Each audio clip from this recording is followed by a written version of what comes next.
My name's Sammy Fightmaster and welcome back to my YouTube channel. So, yesterday Netflix dropped the sequel to its original movie, The Kissing Booth, titled The Kissing Booth 2.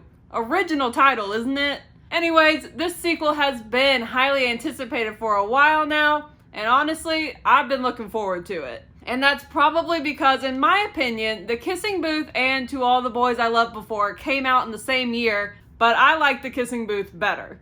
And in my opinion, this sequel was done better than P.S. I Still Love You. Anyways, we are doing this again. The Kissing Booth is back. Now, after a summer of romance, Elle and Noah are finding it difficult to adjust to their new long-term relationship, with Elle still being in school in California, and Noah is now starting his freshman year at Harvard, which I still can't get over because I don't understand how he got in, since we only saw him read one book the entire first movie, but whatever. Both are having their own personal struggles, with Elle trying to figure out what she wants to do when she graduates high school, and Noah is finding it a little bit difficult to adjust to the new pace at Harvard.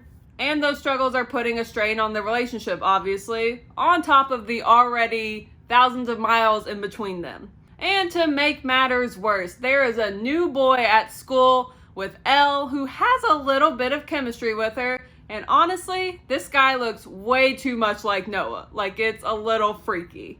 On top of that, the bestie rules from the first movie are starting to get in the way again. Now, that's mainly because both Elle and Lee are still at their school in Los Angeles, and they're getting ready to graduate from high school, and they've made this life plan since they were kids that they want to go to UC Berkeley. That's been the lifelong plan, and they don't want to deter from that. It's one of their bestie rules, you know. There's a lot of them, apparently.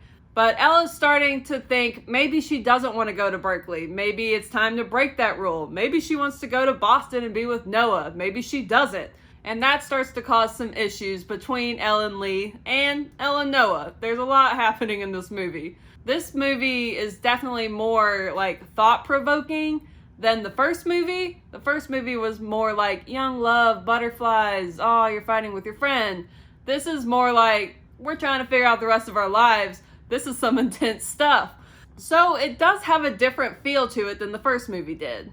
Also in this movie, we get to see a little bit more of Lee's relationship with Rachel that he started after the kissing booth in the first movie, which I like seeing because I think that we forget that Lee was dating somebody in the first movie. At least I forgot. I had to rewatch the first movie before this one because it's been a while since I've seen it. But I like to see their relationship and just to see how the closeness between Elle and Lee does kind of weigh on people outside of their relationship.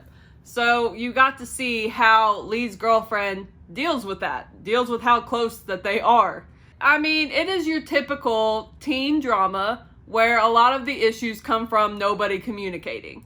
It is a rom-com, so if that is not your type of movie, you're probably not gonna like this movie. I love a good rom-com, so I like this movie. I was very interested in it, and it was slightly predictable at times. Like, there were things that you could see coming, but there are also some twists in the movie that I personally didn't see coming. Also, going off of the rom-com thing, it's a little cheesy at times. It can get a little awkward, a little cringy, but they're also teenagers. But that's just how teenagers are. Something that I did notice very early on in this movie was that it did seem to kind of start off like the last movie. Since I did rewatch the last movie before watching this one, I noticed like the first 5 minutes are very similar to the first 5 minutes of the other movie. And it was interesting to see how things have changed a year later and how they haven't. This is a rom-com, like I have said, and rom-coms to me just don't always have the most stellar plots out there, and that's how I felt for the first movie too. And this movie kind of holds up to that. The plot has some issues, it has some holes here and there, but it was a really fun and vibrant movie to watch, and the acting was so good, you felt like you were going on the journey with the actors. I did find myself throughout the movie having several moments where I was just like, not sure if that would happen in like real life, but it is a movie and a rom-com, so that makes everything possible. but there are some holes here and there that I'm just like, maybe we should work on that a little bit. But it was still cute. They still made it cute, even in the spots that needed some work. Like, it was a good movie. I enjoyed it. Definitely better than P.S. I Still Love You. Like, I'm just saying that, throwing that out there again. It's better than that, in my opinion. There was really good acting in it. Joey King plays a really good, cute dork who can't figure out her life. She's really good at that. She's really funny in this movie, as well as all the other characters. I felt a lot more emotion in this movie than I did in the first movie. And I think that's just because they're dealing with different and slightly bigger issues in this movie. But I could definitely feel what the characters were feeling. And it was really fun to watch. It's always really pretty. They have scenes in Santa Monica and places like that, so it's really pretty to watch. However, I did feel after I finished the movie that it was a really fun journey to watch throughout this movie. It's over 2 hours long. That journey was really fun that they took us on. But the ending almost made me feel like that whole journey wasn't necessary.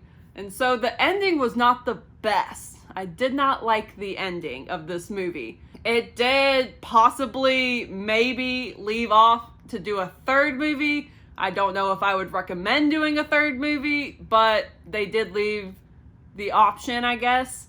I understand the journey was to help better develop these characters and take them on a new experience to learn new things. But the way that they ended the movie just didn't seem like it did justice to everything that we just watched. So I do have to say, I don't love the ending. It wasn't horrible, like it's an okay ending, but it's not a great ending.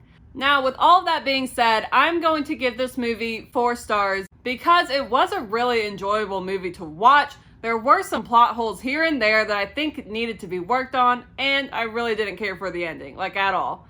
But I think that the fun, emotional roller coaster and character depth that we did eventually get to really brings up the movie for me and makes me think that the ending is not as big a deal.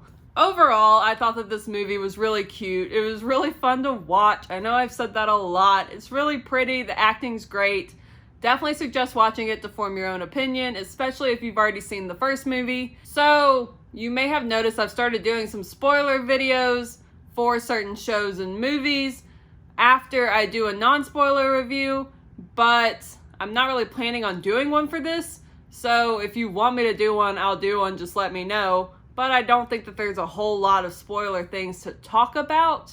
If you have seen The Kissing Booth 2, let me know what your thoughts are on it down below. If you like this video, make sure to give it a thumbs up. And if you're new around here, welcome to my channel. And I would really love and appreciate it if you would subscribe at the end of this video. And then after you subscribe, hit the bell off to the side to be notified when I post new videos. Well, that is all that I've got for you today. So I guess I'll see you next time. Bye.